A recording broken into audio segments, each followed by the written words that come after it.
The Doctor of Discernment is on the air. Good morning. Caught me mid-show open here. Great to have you along this morning.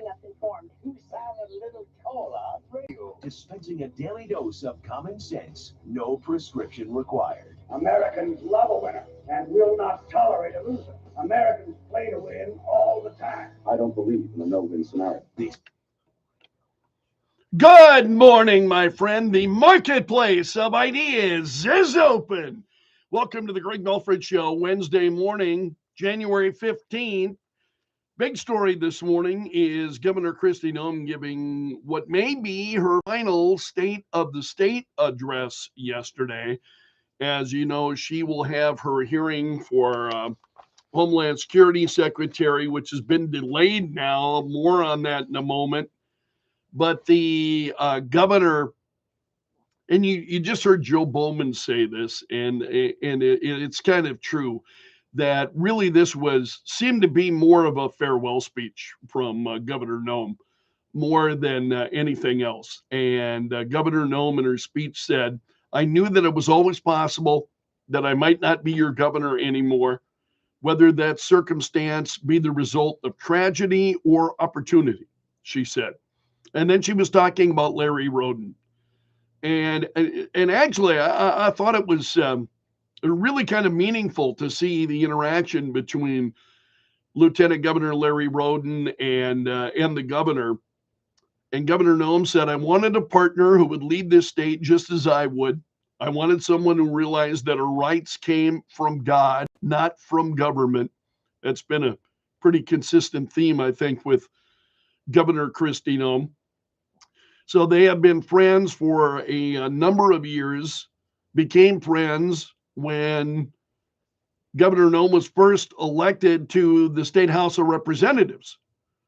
And Noem talked about that, and that she was a first-year lawmaker. He was the House Republican leader at the time, and he noticed that Kristi Noem he thought was being ignored by a number of lawmakers. So he became friends with her.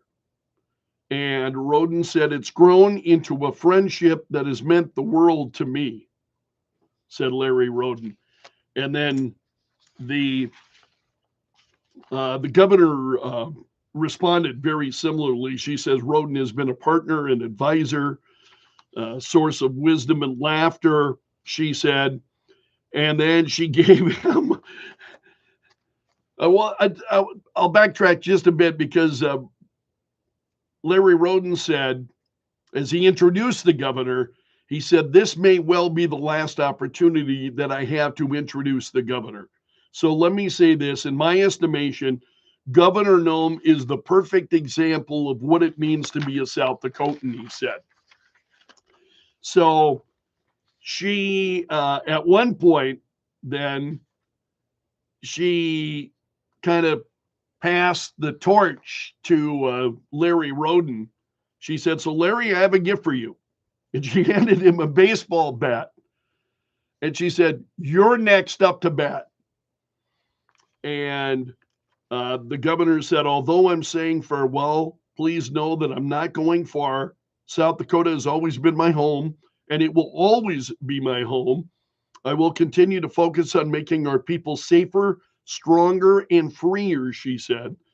"And to the people of South Dakota, thank you for the incredible honor of serving as your state representative, as Congresswoman, and now as governor." So it was some neat moments between the governor and lieutenant governor yesterday, with Governor Kristi Noem giving what is likely to be then her last State of the State address. So in the actual address, what are things that she touched on?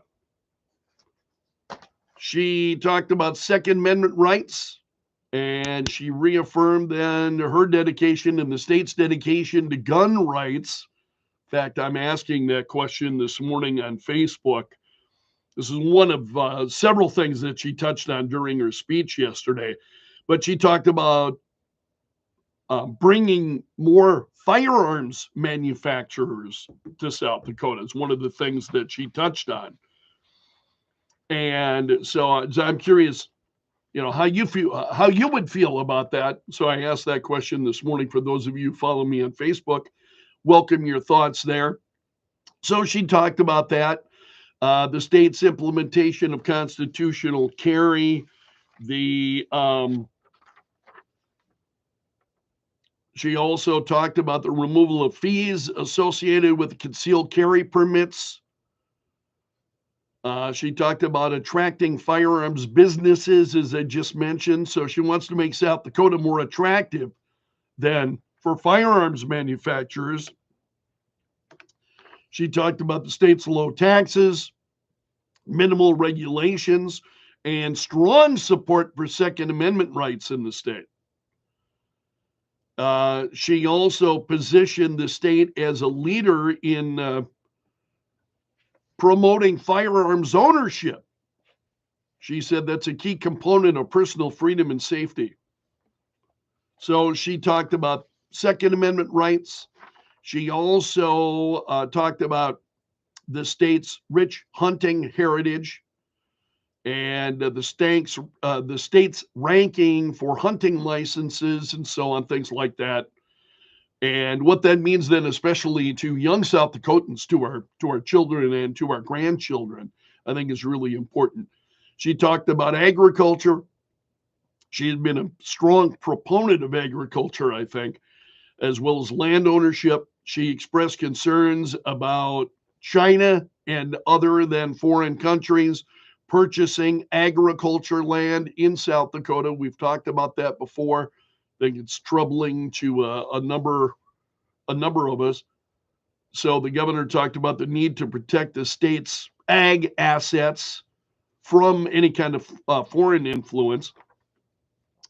She also talked about the state's low unemployment rate and economic expansion, she said. So she discussed initiatives then to try to bring in skilled workers. You remember the Freedom Works Here campaign that she touted that and said that's been really important then in workforce recruitment. She touched on, as every governor does, education and teacher compensation.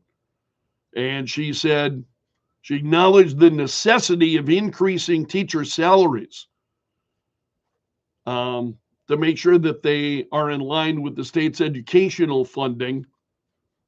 She has been an advocate then for better pay for educators. The governor also touched on challenges, and this is something that we have heard from law enforcement, certainly throughout our state.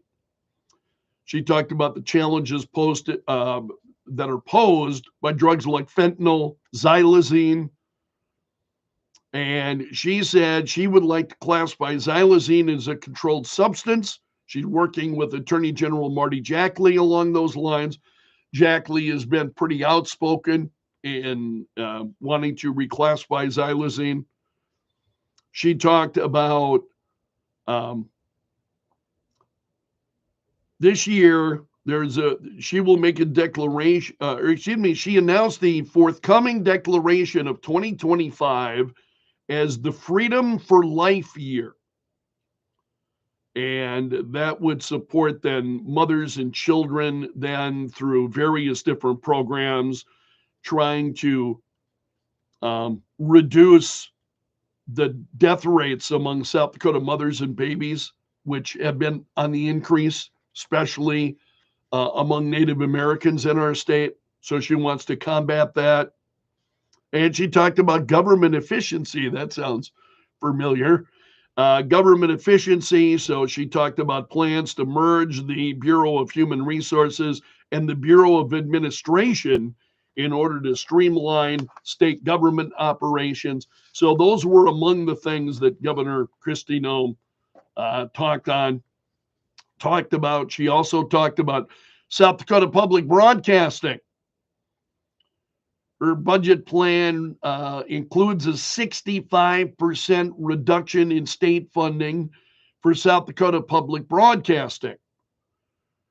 And so she said that public broadcasting should operate more like a private entity and reduce their reliance on taxpayer dollars, something that some of us have believed for quite a long period of time.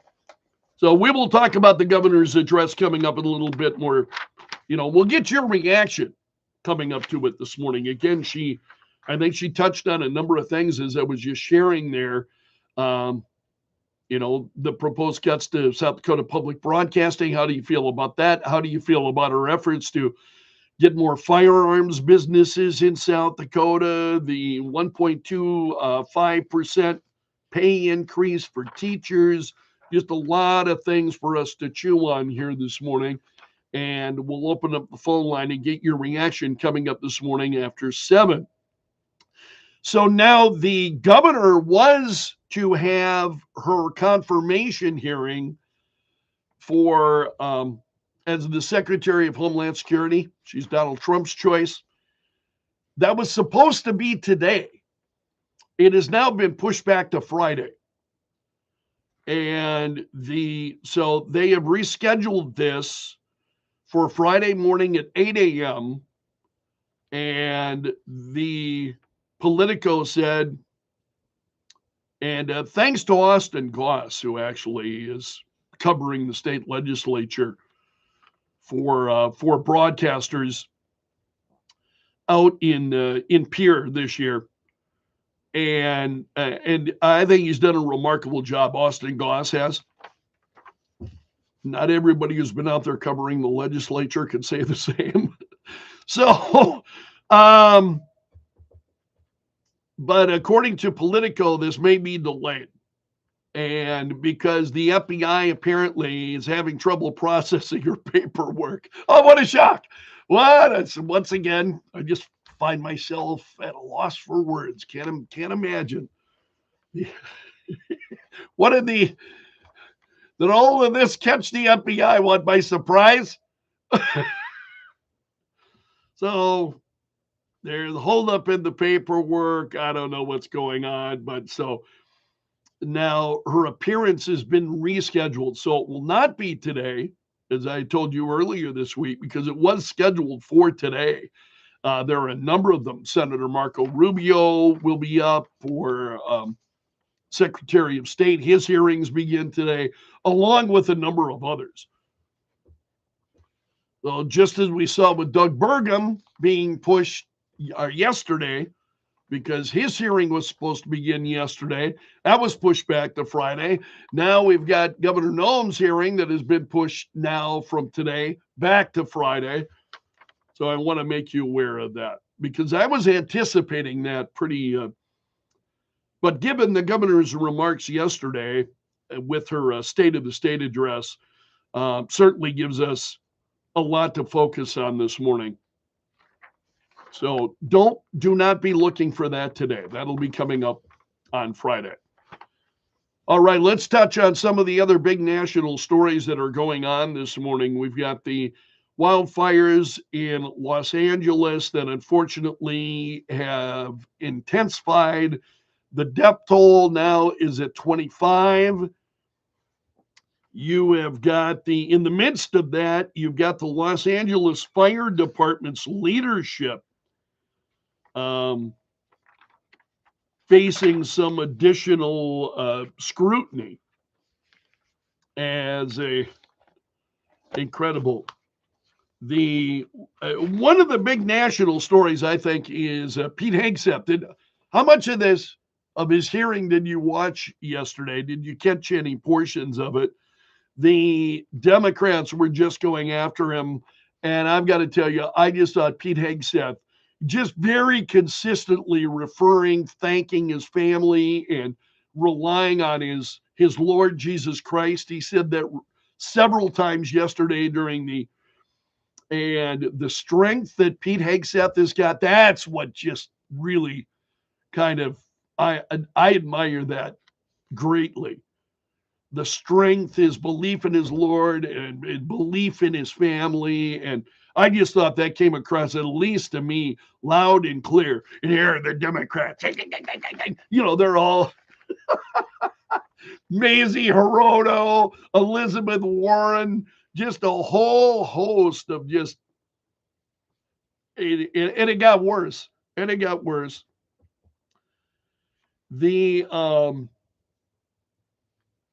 So these, the allegations about, sexual assault, his infidelity, drinking, all of that came out. You knew it would. You knew it would. Senator Tim Kaine, I thought, was especially disgusting in the way he conducted himself. And Hegseth just responded with class. He said, I have failed in things in my life, and thankfully, I'm redeemed by my Lord and Savior, Jesus Christ. That was a common theme, I think, from Hegseth. He also, there was a lot of attention on women in combat, and he has softened his stance on this a little bit. He said that he would support women's access then to combat operations, provided that they're able to meet the same physical standards as men. So if you got women, they can meet the physical standards, because in the military for a long time, this is going back even during my time in the South Dakota National Guard back in the early to mid 1980s, women did not face the same physical standards as men. And so what Hegseth is saying, and I just think that's a great point that he's making. Okay, yeah, can we have women in combat? Yeah, because we've had that discussion a number of times over the years, provided, he says, they can meet the same standards as men. Oh, and that just frosts, some of these Democrats. It's just incredible. So there were, his lack of experience, his lack of qualifications. I don't know. I was talking to you about his qualifications yesterday. Thought it was pretty amazing. So that's a big story. You've got conservatives now rallying around Pete Hegseth. Also, President Joe Biden made a decision to remove Cuba from the U.S. list of state sponsors of terrorism. And so you've got it's just the Senator Ted Cruz labeled the decision as rank appeasement of the Cuban regime. And he said he will work with the incoming Trump administration to reverse it. Senator Rick Scott criticized the move as a parting gift to dictators and terrorists around the world. Yeah, what a surprise. It's just it's really kind of incredible as you watch this administration. Other big stories this morning. I mentioned the Los Angeles fires. Now we've got the Los Angeles Fire Chief Kristen Crowley under intense scrutiny as the city's trying to battle the wildfires. There has been about a $17.5 million reduction in the Los Angeles Fire Department's budget for their current fiscal year, representing a 2% decrease. And Chief Crowley had warned that these cuts would adversely affect the department's ability to maintain core operations. So despite the cuts, then there were some funds that were allocated later for pay raises and new equipment. So the wildfires then have led to a public dispute between Chief Crowley and Los Angeles Mayor Karen Bass. Crowley criticizing the budget cuts, and Bass, she was not even in the country when the fires started. So that has been ongoing, among other operational challenges for firefighters in Los Angeles. That's a big story this morning. Also, we've got the SEC suing Elon Musk. They filed a lawsuit against Musk, saying that he failed to properly disclose his ownership stake in Twitter within the required time frame. He was 10 days late, is what they're 10 days late. And so they're alleging a number of things. The SEC wants civil penalties, fines imposed on Musk. They want to go after some of the, they want an order requiring Musk to relinquish the profits that were gained because of the delayed disclosure. So Elon Musk's attorney said all of this is baseless, described it as the culmination of a multi-year campaign of harassment by the SEC against Musk, and which I don't, it's pretty typical of what we've seen from the federal government toward Donald Trump, Elon Musk, take your pick, anybody who has been at odds with the left. And that's a quick glance at some of the big stories this morning. Thanks so much for starting your day with the Greg Belfrage Show. It's great to have you here. Currently, partly cloudy and 12. And you're listening to Kello. 6 to 9 p.m. Kello News Talk 1320 107.9. The Kello Hotline is sponsored by Tires, the Give You More Tire and Automotive Store. Bring charm from the outdoors into your home with Renewal by Andersen Picture and Combination Windows. Optimizing a beautiful view and light in the bedroom, kitchen, or living room from ABC Seamless of Sioux Falls. Call 605-646-2667 today. ABC Seamless. Get incredible savings now during the Helderstadt's annual BOGO sales event. Suits and sport coats, buy one, get one free. Great selections. Only at Helderstadt's. All right. Right on track for a change. Maybe not. Bid confidently. At Purple Wave Auction, transparency is key. With no reserves and no hidden surprises, you're connected directly to sellers so you can inspect and bid on quality equipment with confidence. Whether you're looking for ag, construction, or fleet equipment, we're here to ensure a clear, hassle-free experience. Register today at purplewave.com and start bidding with peace of mind. Purple Wave Auction, the easiest and most straightforward way to buy and sell equipment. Disaster strikes. It's the first domino to fall. You can start quietly. An emergency alert to breaking news headline. But within hours, reality sets in. People rush to grocery stores, emptying shelves of everything from bread to canned goods. Lines stretch out the door, tempers flare, and desperation takes hold. No matter who's in charge these days, you simply can't rely on the government to bail you out. That's why having an emergency food supply on hand is the right move for you and your family. Right now, you can get $50 off a 4-week emergency food kit at MyPatriotSupply.com. They're an American company trusted by millions, offering 2,000 calories per day with essential vitamins and minerals. Keep you strong during a crisis. This food will be there for you when you need it, since it lasts up to 25 years and can ship out to you next day. Go to MyPatriotSupply.com.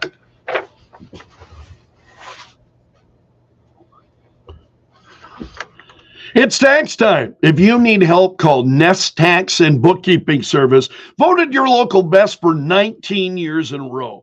Nest Tax is locally owned and professionally staffed with enrolled agents and CPAs who are ready to put their knowledge to work for you. Nest Tax is open extended hours and weekends at 2 convenient Sioux Falls locations to serve you. Think you might owe? Find out how much. You can still file now, pay the IRS by April 15th. Nest Tax could find a way for you to owe less, or maybe not even have to pay Uncle Sam at all. The IRS says, don't paper file or send in checks. Go to Nest Tax to e-file your return and use direct deposit or direct debit. Call Nest Tax today or schedule with them online at nesttax.com. That's nesttax.com. You're more than just a number at Nest. Locally owned, locally known, locally the best. 6:30, partly cloudy and 12. You're listening to the Greg Belfrage Show. President Biden delivers a farewell address to the nation this evening at 8 Eastern. The president has spent his final week of the presidency trying to defend his administration's record on foreign policy and the economy and cement his legacy. but he will leave office with lagging approval ratings and Democrats out of power in Washington. Fox's Jared Halpern. There are 6 Senate confirmation hearings for Trump administration nominees today. Secretary of State nominee Marco Rubio is set to testify before the Senate Foreign Relations Committee. Attorney General nominee Pam Bondi will appear before the Senate Judiciary Committee. Bondi has received praise from Republican lawmakers, but her role in President-elect Trump's efforts to contest the 2020 presidential election results could face pushback from Democrats. Fox's Ryan Schmelz. Other nominees facing questions today include CIA Chief nominee John Radcliffe and Sean Duffy for Transportation Secretary. America's listening to Fox News.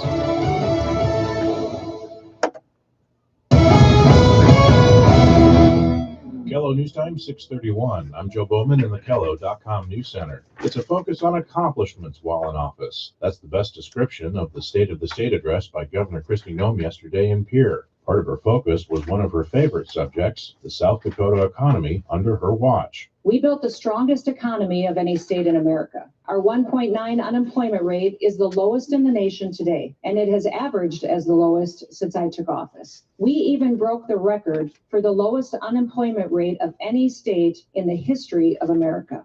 Her address did not provide any details of policy recommendations like normal. Instead, it was as much of a farewell speech as it was a State of the State address. Lieutenant Governor Larry Roden is next in line to succeed her as the state's chief executive. Governor Noem gave Roden a baseball bat with the message that it is his turn, as well as the 100th legislature's turn, to step up to the plate in her absence.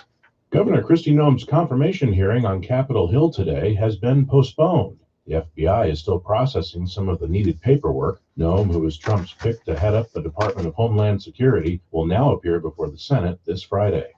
Authorities in Sioux Falls are warning of a bank scam that's costing victims thousands of dollars. Sioux Falls police says the scammers are targeting customers of the local Levo credit union. So far, victims have lost around $17,000. Investigators say they aren't sure yet if the scammers are local or national. And lawmakers in Wyoming are working on a new House bill geared towards creating their state's own Mount Rushmore-like monument. One sponsor of the bill says Mount Rushmore was made to honor the nation's 150th anniversary, and Wyoming is looking to do something similar to celebrate the nation's 250th anniversary. According to the bill, the monument to America should feature historical American figures from the 18th, 19th, and 20th centuries, including Native American leaders. From the Kello.com News Center, I'm Joe. The news never stops. Kello News Talk 1320 107.9. A milder forecast today. We're looking at partly sunny skies this afternoon with a high of 32, southwest wind at 15 to 30 miles per hour. For tonight, breezy northwest winds and not as cold, low near 22. Tomorrow's high close to 40 with a partly cloudy sky and also near 40 on Friday. From the Storm Center at Timberland TV, I'm Brian Karstens. The station intelligent people listen to. That's BS. That's a lot of garbage. Don't be that guy. How did that idiot get on the radio? Kello News Talk 1320 107.9. There's been a quiet revolution with laptops, a major advance that received very little fanfare. And if you haven't upgraded your laptop in the last 4 to 5 years, here's the big reason why you should. I'm Kim Commando for NetSuite. Download the CFO's Guide to Artificial Intelligence and Machine Learning for free at netsuite.com/Kim. The big advance in laptops is what I call the all-day computer. The chronic weakness of laptops since their introduction 45 years ago has been power. You never know when they're going to run out. Not carrying the charger was tempting fate, and even when you had the charger, you needed a place to plug it in. The breakthrough wasn't the batteries. Yeah, they have gotten better, but there's a new generation of powerful processors built into the laptop. Apple's M series, and for Windows, Qualcomm's Snapdragon X series or Intel's Core Ultra 7 processors all now make it possible to run your laptop all day. Yeah, it's time to upgrade. You'll never be tech behind if you get my newsletter. Sign up at getkim.com. What does the future hold for business? Ask 9 experts and you'll get 10 answers. Rates rising or falling, inflation being up or down. Can someone please invent a crystal ball? Until then, over 41,000 businesses have future-proofed their business with NetSuite by Oracle, the #1 cloud ERP, bringing accounting, financial management, inventory, and HR all into one fluid platform.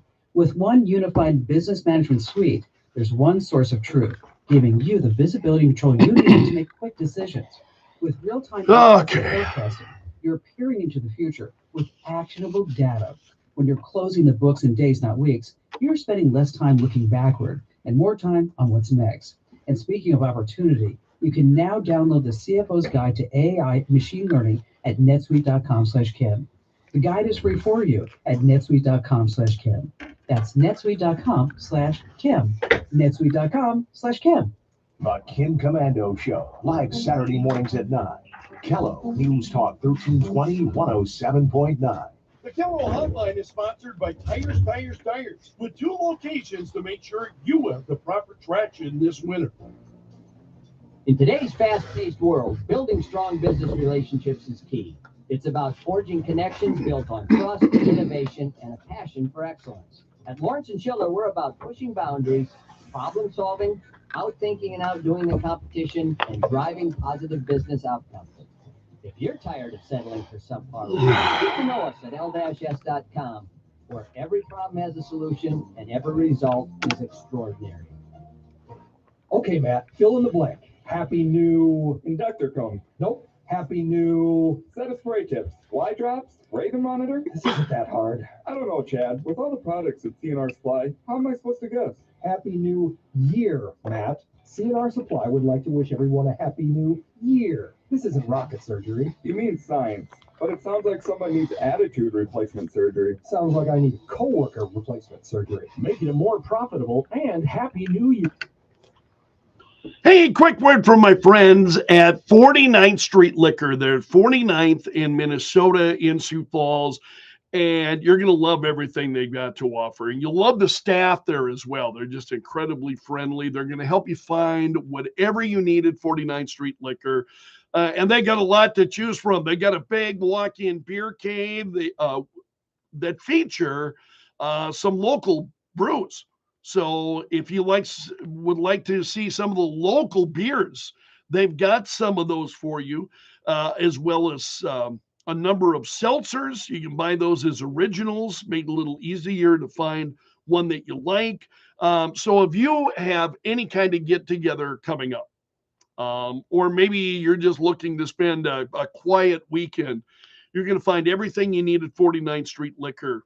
If you enjoy cigars, they've got a beautiful humidor. It's absolutely great. They got a private video lottery space and a lot more. You're going to find all of that and more at the 49th Street Liquor at 49th and Minnesota. Snow, sleet, freezing rain. Chances are you don't like dealing with nasty winter weather, unless you're a snowplow driver. Woo-hoo! My favorite time of year. For everyone else, you can find out what you're facing with up-to-the-minute forecasts on Kello News Talk 1320 106.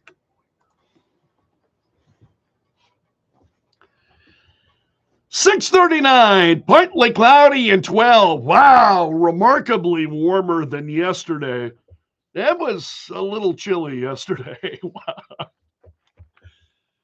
Great to have you along this morning. Thanks for starting your day with the Greg Belfrage Show. What's trending now? Add them on Facebook. Let the tweeting begin. The hashtag does that. News and views from Belf's News Gallery. There really are not that many stories that are trending this morning based on other mornings. So let's see what's going on.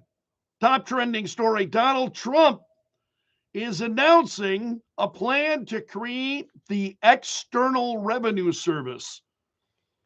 And he said, for too long, we have relied on taxing our great people using the Internal Revenue Service.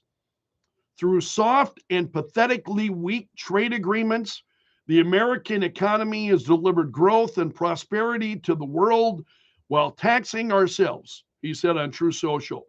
It is time for that to change. I am today announcing that I will create the External Revenue Service to collect our tariffs, duties, and all revenue that come from foreign sources. We will begin charging those that make money off us with trade, and they will start paying, finally, their fair share, Trump says. So Trump on True Social announcing that he will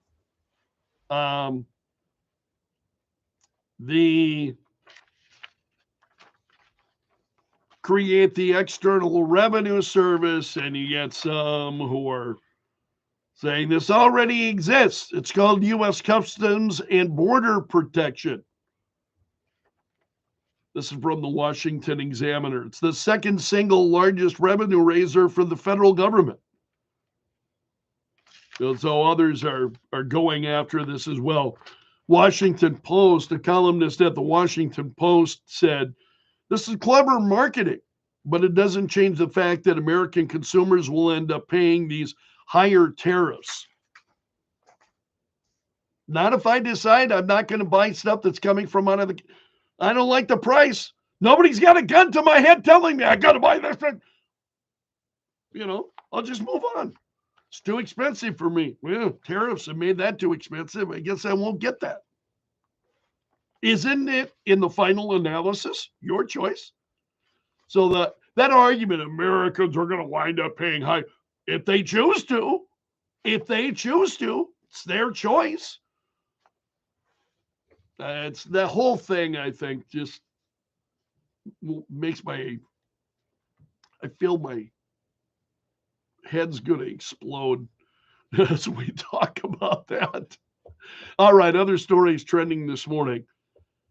Republican Representative Virginia Foxx of North Carolina will serve as chairwoman of the House Committee on Rules for the 119th Congress. So she is of the 5th Congressional District in the northwestern part of Virginia. She won her 11th term this year, or last year, I should say, this session. And in a social media post yesterday afternoon, she said, I'm humbled and honored to have been selected as chairwoman of the House Rules Committee.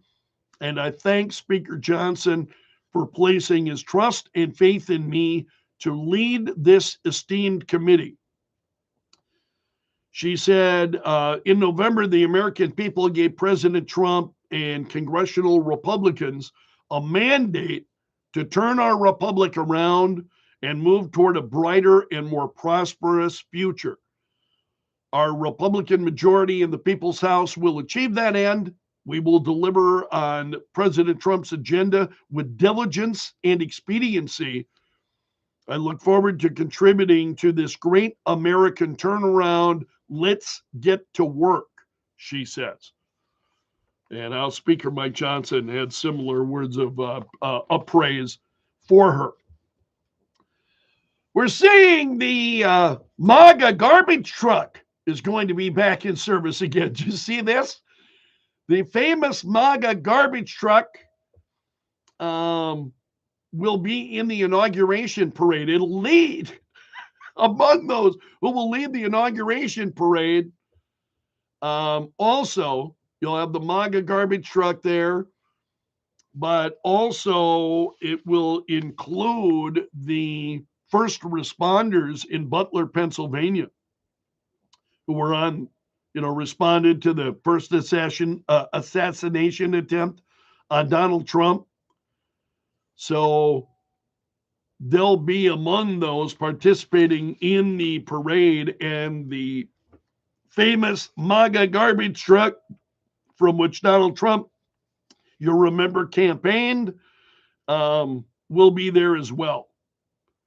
And so many of them say they'll be marching in honor of former Fire Chief Corey Capitore, who died in the shooting while protecting his family. And in a statement, Butler County first responders said,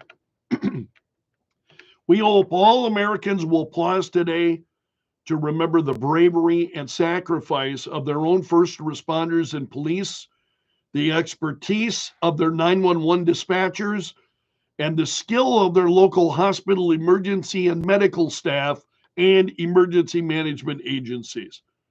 So Donald Trump's inauguration parade will include those first responders from Butler, as well as the MAGA garbage truck. Also, the White House yesterday notified Congress that the administration will lift Cuba from the state sponsor of terrorism list. If you think the Biden administration can't get any worse. No, wait, he's not done yet. He's not done yet. I mean, we're counting the days, but he's not done yet. What was that song in Greece? That Sha-Na-Na song from Greece. How low can you go? I mean, that's what Joe Biden is showing us, how low he can go.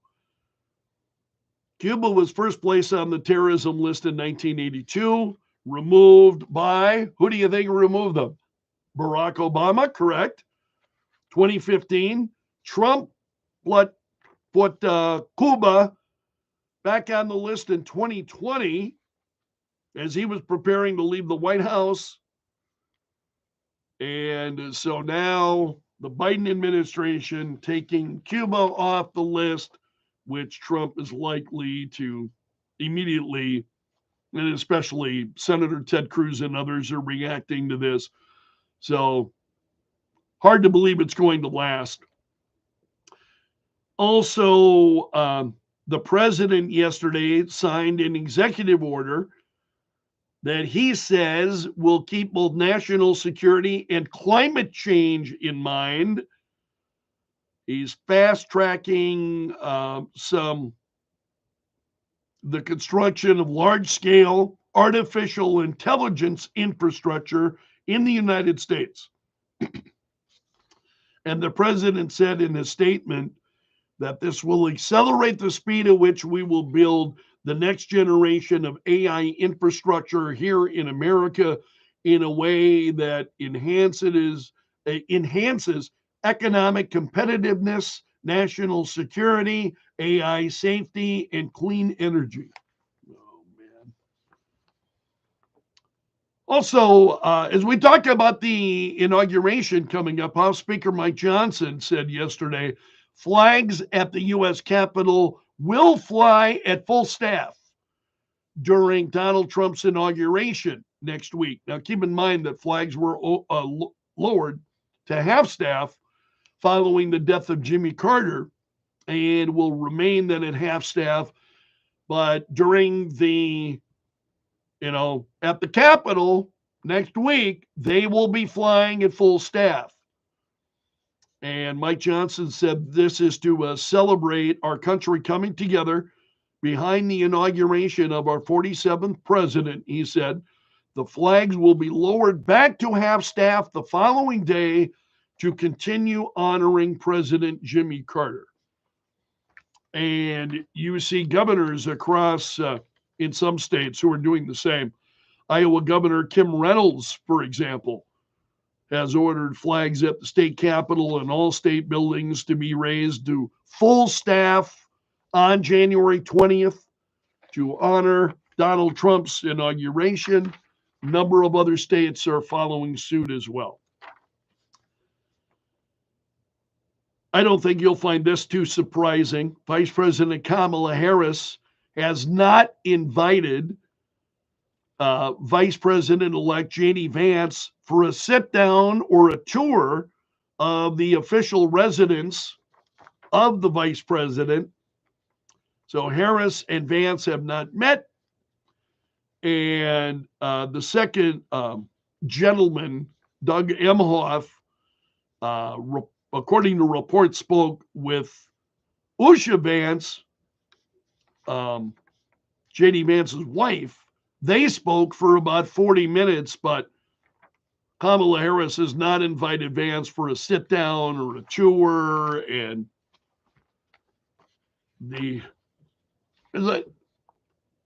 I'm not surprised by that. I'm not making excuses. I'm just saying, look at Kamala Harris, her behavior.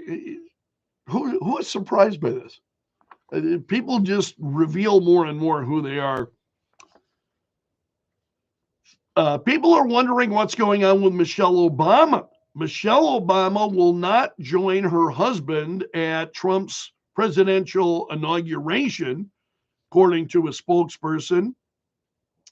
So now keep in mind that Michelle made headlines because she missed Jimmy Carter's state funeral. And she would have been seated next to Donald Trump at that. And so CNN had reported that she was still in Hawaii on an extended holiday vacation during the funeral.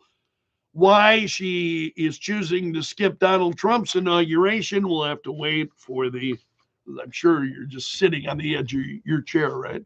Sitting on the edge of your seat. Why is she not going to be there? Also, the SEC suing Elon Musk. They're accusing Elon Musk of failing to disclose his ownership stake of Twitter before he purchased the platform. And so regulators are saying that it allowed him to underpay by at least $150 million for shares that he purchased. And Elon Musk's lawyer is responding to this, saying Musk has done nothing wrong. The whole lawsuit is a sham, according to Musk's attorneys, and said, as the SEC retreats and leaves office, the SEC's multi-year campaign of harassment against Mr. Musk, culminating in this filing, is an offense that, even if proven, carries a normal penalty. So what is it that we see happening there? Also, the U.S. House of Representatives yesterday voted to pass a Republican-led bill that would, are you ready for this, ban transgender athletes from women's and girls' sports at federally funded schools and educational institutions. So the legislation will be taken up next by the Senate. The House vote was 218 to 206. 2 Democrats voted in favor of it.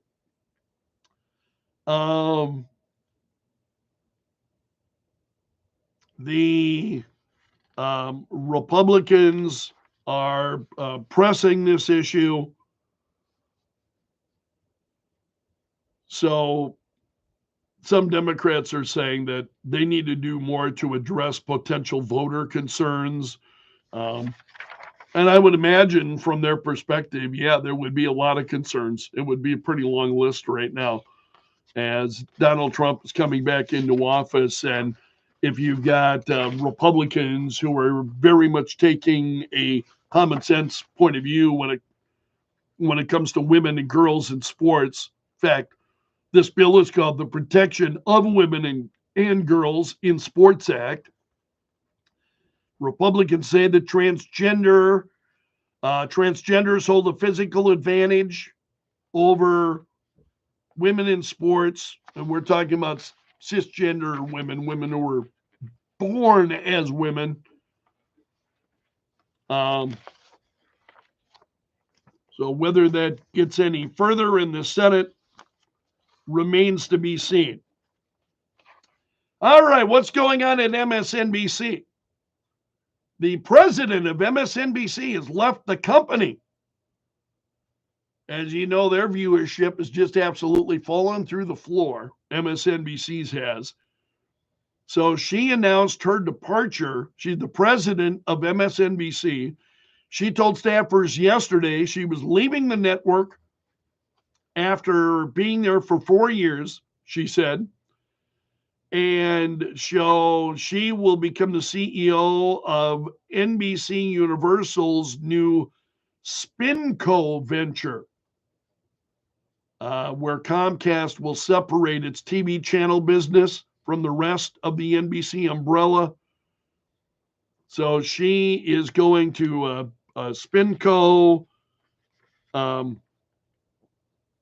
insiders saying that she decided to leave after an intense cycle. Rachel Maddow is set to return to a 5-night hosting schedule. Remember, you may have seen stories about this over the last few days.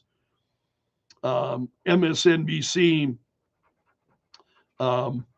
Rachel Maddow is going to return. So she'll be back now to 5 nights a week because she had stepped down. I forget how long ago that was, but she had stepped down from a 5-night-a-week schedule. She has been on the network since 2008. She is the network's signature personality, but she had cut back to 1 night a week, and so she could do some other things, one of which was her podcast, so on. So she will anchor Donald J. Trump's inauguration next Tuesday. And then after that, her show will air at 8 p.m. weeknights. Oh, that's a big step in the right direction, MSNBC. And that's a look at the stories trending this morning in Belf's News Gallery. Thanks so much for starting your day with the Greg Belfrage Show. Fox News Radio coming up here shortly. Currently in Sioux Falls, partly cloudy and 12, and you're listening to Kello. Thanks, my friend, for letting me join you this morning. Please come back in 9:30 for the 4th hour. So until then, take care. See you again soon.